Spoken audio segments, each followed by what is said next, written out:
2026-এর টি-20 বিশ্বকাপ চারিদিকে চার ছক্কার উন্মাদনা, কিন্তু এই উৎসবের আলো থেকে অনেক দূরে একরাশ অন্ধকার আর এক বুক হতাশা নিয়ে দাঁড়িয়েছিল বাংলাদেশ।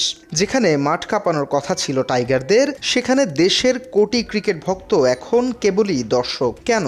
এই প্রশ্নের উত্তর খুঁজতে গেলে সামনে আসে এক গোলকধাঁধা, যার এক মাথায় রাজনীতির দাবার চাল আর অন্য মাথায় সংবাদ মাধ্যমের সূক্ষ্ম এজেন্ডা। শুরুটা হয়েছিল একরকম, শেষটা হলো সম্পূর্ণ ভিন্ন। বিশ্বকাপ বয়কটের ঘোষণা দিয়ে তৎকালীন ক্রীড়া উপদেষ্টা আসিফ নজরুল বুক ফুলিয়ে বলেছিলেন সিদ্ধান্ত সরকারের। এই যে সিকিউরিটি রিস্কের কথা বিবেচনা করে ভারতে বিশ্বকাপ না খেলা, এটা আমাদের সরকারের সিদ্ধান্ত। অথচ কিছুদিন পরেই সবাইকে চমকে দিয়ে তিনি দাবি করলেন দায়িত্ব নাকি বিসিবি আর ক্রিকেটারদের। বুলবুল ভাই আছেন, ফারুক ভাই আছেন, সবার সাথে বসেছি, আমরা আজকে সিচুয়েশনটা নিয়ে আলাপ করেছি। আমরা সবাই একমত হয়েছি আমাদের জাতির অবমাননার বিনিময়ে, আমাদের ক্রিকেটার এবং আমাদের দর্শক, আমাদের সাংবাদিক, তাদের নিরাপত্তার বিনিময়ে, দেশের মর্যাদার বিনিময়ে আমরা বিশ্বকাপ ক্রিকেট খেলতে চাই না। সরকারের এই ভুল বদলের পর যখন দায় এড়ানোর চেষ্টা, দীর্ঘদিন পর আবারও সেই ইস্যুতে বোমা ফাটালেন ক্রিকেটার লিটন কুমার দাস। দৈনিক প্রথম আলোকে দেয়া এক সাক্ষাৎকারে তিনি ইঙ্গিতে বলেন, সে সময় তারা খেলতে চেয়েছিলেন, কিন্তু তাদের যেতে দেয়া হয়নি। এখানেই শেষ নয় গল্প, আসল খেলাটা শুরু হলো এরপর। লিটন দাসের বক্তব্য আলোড়ন তুলেছে ক্রিকেট পাড়ায়। তিনি দাবি করেন পাকিস্তানের নিরাপত্তা এতটাই খারাপ ছিল যে সেখানে যাওয়া অসম্ভব, অথচ ভারতে বাংলাদেশের খেলার পরিবেশ নিয়ে কঠোর অভিযোগ নেই তার। কিন্তু বাস্তবতা কি বলে? বিগত কয়েক বছর ধরে ক্রিকেট বিশ্বের পরাশক্তিরা কোনো প্রশ্ন ছাড়াই পাকিস্তান সফর করে গেছে। সেখানে লিটন দাসের চোখে কেন এই দিল্লির চশমা? অন্যদিকে যে ভারতের পক্ষে সাফাই গাওয়া হলো, সেই সময়ে সেখানে বাংলাদেশিদের হেনস্থার খবর ছিল সংবাদ মাধ্যমের নিয়মিত চিত্র। লিটন দাসের আপত্তির জায়গা ছিল রুমের বাইরে 24 ঘন্টা বন্দুকধারী গার্ডের দাঁড়িয়ে থাকা, যা তার ভাষায় ছিল ভয় আর মানসিক চাপ। কিন্তু একজন মেহমানকে দেয়া এই সর্বোচ্চ নিরাপত্তাকে কি মানসিক চাপ বলা যায়?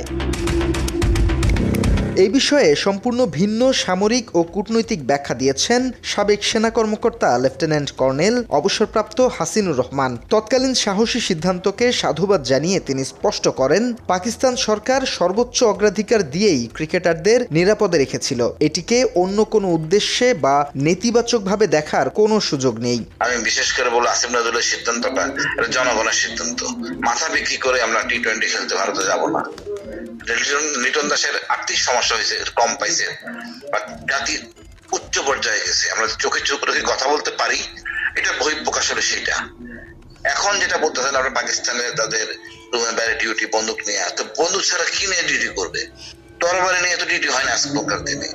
বা সন্ত্রাসী যারা আসে তারা তো ওইরকম অস্ত্র নিয়ে আসি, নিরাপত্তার জন্য করছে, ক্লোজ নিরাপত্তা দিচ্ছে, এই জন্য অস্ত্রধারী থাকতে হয়, এটা তাদের নিরাপত্তার জন্য।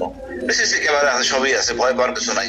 মাত্র 30% টাকায় জমির মালিক হয়ে নতুন বাংলাদেশের গড়ে তোলার স্বপ্ন দেখা বাংলা বসতি। তাহলে লিটন দাসের মুখ দিয়ে এই কথাগুলো বলানোর নেপথ্যে ক্রিকেট মহলে জোর গুঞ্জন এটি প্রথম আলো এবং লিটন দাসের এক সুপরিকল্পিত মেলবন্ধন। পাকিস্তানের সফল আয়োজনকে ছোট করে ভারতের অনুকূলে জনমত তৈরি করার এই চেষ্টা নতুন কিছু নয়।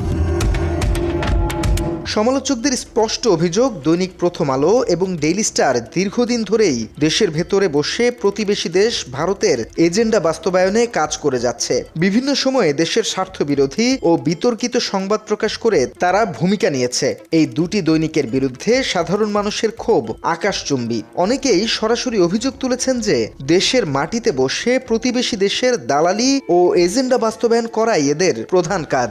অবশ্যই এই প্রথম আলো বা যারাই এই সমস্ত কাজকর্ম এখন এবং ভবিষ্যতে করবে, তাদের বিপক্ষে অবশ্যই আমাদের প্রতিবাদ জানাতে হবে। ভারতীয় আধিপত্যবাদের এজেন্ডা বাস্তবায়ন করে দুটি পক্ষ, একটা হলো আওয়ামী লীগ ফ্যাসিস্ট হাসিনা, আরেকটি হলো এই প্রথম আলো। সাধারণ জনগণের মধ্যে একটা কথা আছে, ডেইলি স্টারকে তারা ডেইলি স্টার বলে না, তারা দিল্লি স্টার বলে থাকে। প্রথম আলো এবং ডেইলি স্টার এই দুইটা হচ্ছে এক ধরনের মাফিয়া। 2026 টি-20 বিশ্বকাপ বয়কটের ট্র্যাজেডিও কি তবে সেই একই সুতোয় গাঁথা কোনো সুদূর প্রসারী চক্রান্তের অংশ?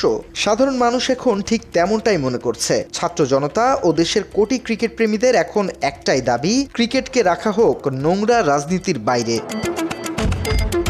তবে নির্মম বাস্তবতা হলো বাংলাদেশের ক্রিকেট আজ এক অদৃশ্য আঞ্চলিক রাজনীতির দাবার গুটিতে পরিণত হয়েছে। কোটি ভক্তের আবেগকে পুড়িয়ে পর্দার আড়ালে যে এজেন্ডার খেলা চলছে তার শেষ কোথায়? কার স্বার্থে এবং কার ইশারায় বলি দেয়া হলো লাল সবুজের বিশ্বকাপ স্বপ্নকে? বাংলা এডিশন, ঢাকা।